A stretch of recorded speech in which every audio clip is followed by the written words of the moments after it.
আপনি কি জানেন রমজানের শেষ 10 দিনে এমন একটি ইবাদত আছে যেটা করলে আপনার জীবনের হাজারো গুনাহ মাফ হয়ে যেতে পারে?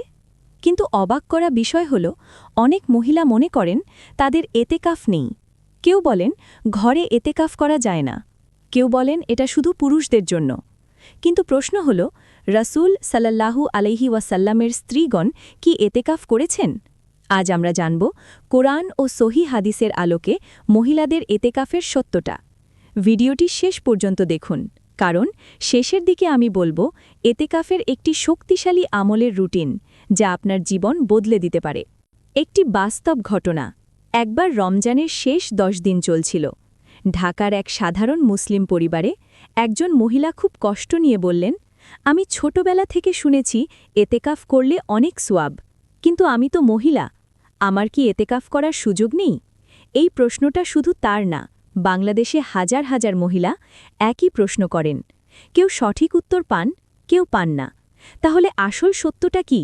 চলুন দেখি হাদিস কি বলে। হাদিসে এসেছে মোহাম্মদ রমজানের শেষ 10 দিনে এতেকাফ করতেন, আর তার ইন্তেকালের পর তার স্ত্রীগণও এতেকাফ করেছেন। এই হাদিসটি রয়েছে সাহি আল বুখারি এবং সাহি মুসলিমে। এই হাদিসটি বর্ণনা করেছেন আয়েশা বিনতে আবি বকর, অর্থাৎ নারীদের জন্য এতেকাফ শরীয়তসম্মত এবং সুন্নাত। কিন্তু এখানে একটি গুরুত্বপূর্ণ প্রশ্ন আছে, নারীরা কোথায় এতেকাফ করবেন? অনেক আলেম বলেন নারীদের জন্য সবচেয়ে উত্তম জায়গা তাদের নিজের ঘর।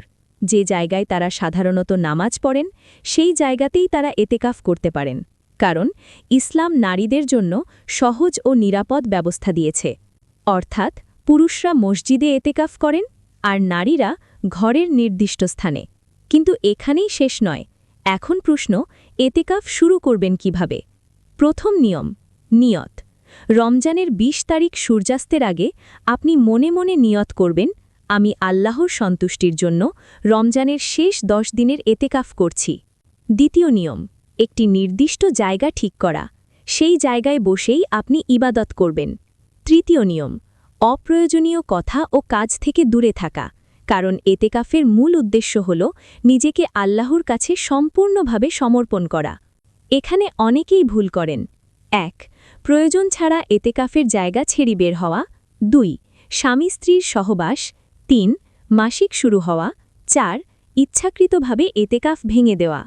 তবে প্রয়োজনীয় কিছু কারণে সাময়িকভাবে বের হওয়া জায়েজ আছে, যেমন অজু করা, টয়লেটে যাওয়া, অত্যন্ত জরুরি প্রয়োজন। এখন বলবো একটি সহজ কিন্তু শক্তিশালী আমলের রুটিন। ফজরের পর কোরআন তেলাওয়াত, সকালবেলা জিকির ও ইস্তেগফার, দুপুরে নফল নামাজ ও দোয়া, আসরের পর আবার কোরআন তেলাওয়াত, আর রাতের সময় তাহাজ্জুদ এবং দীর্ঘ দোয়া। কারণ এই শেষ 10 রাতেই লুকিয়ে আছে এক মহান রাত, লাইলাতুল কদর, যে রাত হাজার মাসের চেয়েও উত্তম। এই দোয়াটি বেশি বেশি পড়বেন। আল্লাহুম্মা ইন্নাকা আফুউন তুহিব্বুল আফওয়া ফাফু আন্নি। এই দোয়াটি শিখিয়েছেন মোহাম্মদ আয়েশা বিনতে আবি বকরকে। অর্থ, হে আল্লাহ, আপনি ক্ষমাশীল, ক্ষমা করতে ভালোবাসেন, তাই আমাকে ক্ষমা করুন। ভাবুন তো, এই পৃথিবীর ব্যস্ততার মাঝে রমজানের শেষ 10 দিন আপনি যদি আল্লাহর জন্য নিজেকে আলাদা করে দেন, তাহলে হয়তো এই 10 দিনই হয়ে যেতে পারে আপনার জীবনের সবচেয়ে বরকতময় সময়। হয়তো এই 10 রাতেই আল্লাহ আপনার সব গুনাহ মাফ করে দেবেন। তাই যদি সুযোগ থাকে এই রমজানে এতেকাফের চেষ্টা করুন, কারণ আমরা জানি না পরের রমজান পর্যন্ত আমরা বেঁচে থাকব কিনা।